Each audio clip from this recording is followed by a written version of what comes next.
mai albarka.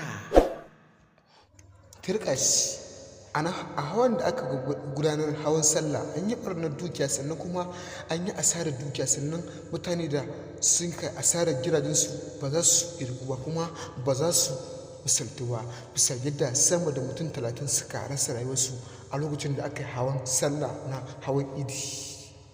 To mai saurare, ku za ku ji abubuwan da suka fito daga bakin shugaba gwamna wato Abba Kabir Yusuf, gwamnan jihar Kano, bisa yadda ya fito wallafar da cikakkun bayanai masu aminci kuma ingantattu. Hakan ne yasa al'umma suka fito suka fara goyawa Abba Kabir Yusuf baya kuma suka jinjina masa bisa yadda ya nuna alhininsu kuma ya nuna damuwarsa. Ku tsaya ku ji tambayar da 'yan jarida take masa bisa yadda Abba Kabir Yusuf jikin sa'ilo shi kuma ya fara mata bayani dalla-dalla, babu munamuna kuma babu amaja. To masu saurare, idan yanzu kuka shigo tasha mai albarka, ku ci gaba da yi mana subscribing, kana ku danna mana alamar ƙararrawa da zarar mun ɗora, domin tashar Arewa Blog TV ta ku ci baki ɗaya. Tasha mai albarka tana kawo muku cikakkun bidiyo da cikakkun bayanai bisa yadda za ka ji ka tabbatar da gaskiya, saboda mutane sun yi ikirari in duk kana so ka ji gaskiya ka tabbatar da amincewar zance ko maganganu, to ka kasance a cikin tashar nan. Ita ce tilo wacce ba ta mis kuma ba ta ƙarya, sannan ba ta kama karya.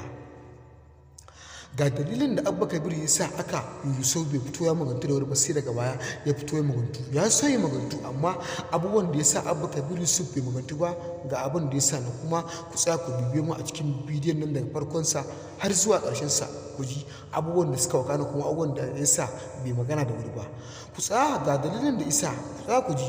Abba Kabir Yusuf ya fito ya faɗi wasu abubuwa, ya ce abin da ya sa bai magantu ba, ya yi ɗauki abin bai zata abin ya zama kamar gaba ba ko kuma bai san abin faɗan dawa bane ba, sai daga bisani sai ga abin ya wuce gona da iri. Hakan ne isa ya ce dole sai ya fito ya magantu.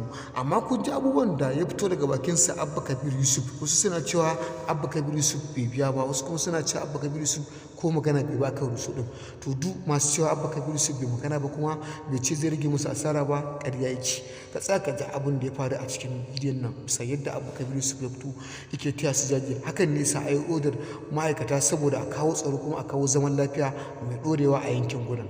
Abba Kabir Yusuf ya ce abubuwan da zai wa al'umma zai musu goma ta arziki. Ya ce duk wanda gidansa ya kai kimanin naira miliyan 20 zai ba shi naira miliyan 30 saboda abin da aka masa, wanda kuma gidan shi kai naira miliyan 15 zai ba shi naira miliyan 20 saboda ya je shi ma ya samu gina wani a ta wani yankin. Dalilin da ya sa Abba Kabir Yusuf kenan talakawan da masu kuɗi suke son a cikin jihar Kano, bisa yadda yake nuna musu so kuma yake nuna musu kwana, sannan kuma yake cewa dama ya ce ya ɗauke su a bango. Ya ce din dai mutanen Kano za su ci gaba da goya masa baya, to shi kuma zai zama katanga, sannan kuma zai zama musu uwa kuma zai zame musu uwa, saboda ya ce duk wani baƙin ciki zai yaye shi. Kire-kiren waɗannan abubuwan da Abba Kabir Yusuf ya fito ya faɗa wa talakawa kenan, kuma ya faɗa wa 'yan kasuwa.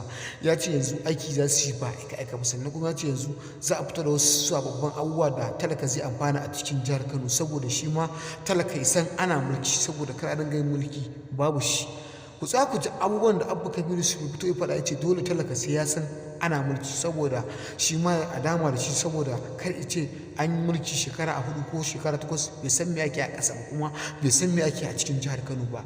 Abba Kabir Yusuf ya ce duk wani mutumi da yake rayuwa kuma yake cikin jihar Kano ya zama ɗan jihar Kano kuma da an buga takardarsa, ya ce din dai kai ɗan Kano ne ka kawo takardar haihuwarka, hakan ne sa za a ware ma alawus da za ka dinga cirewa duk wata, saboda ka tabbatar da kai ɗan Kano ne kuma a tabbatar da kana amfanin mulkin nan kai ba wai baƙo bane ba. Ya ce in ba baƙo bane ba kai a jihar Kano, to kana da albashi mai tsoka, kuma ya ce babu uban da isa cinye albashinsa in dai ya riga ya baka albashi. Ya ce duk ɗan Kano in dai an haife sa a Kano, to ya kaddara ransa zai dinga cire albashi. Da aka tambayi Abba Kabir bai isa yanke wannan hukuncin, sai ce abin da ya gani a gurin Gaddafi shugaban ƙasar Libya shi ma shi isa iya so ya koyi da abin arziki. Hakan ne isa jama'a suke cewa Abba Kabir Yusuf balaraben gwamna, wannan gaskiya ne, ya amsa sunansa balarabe.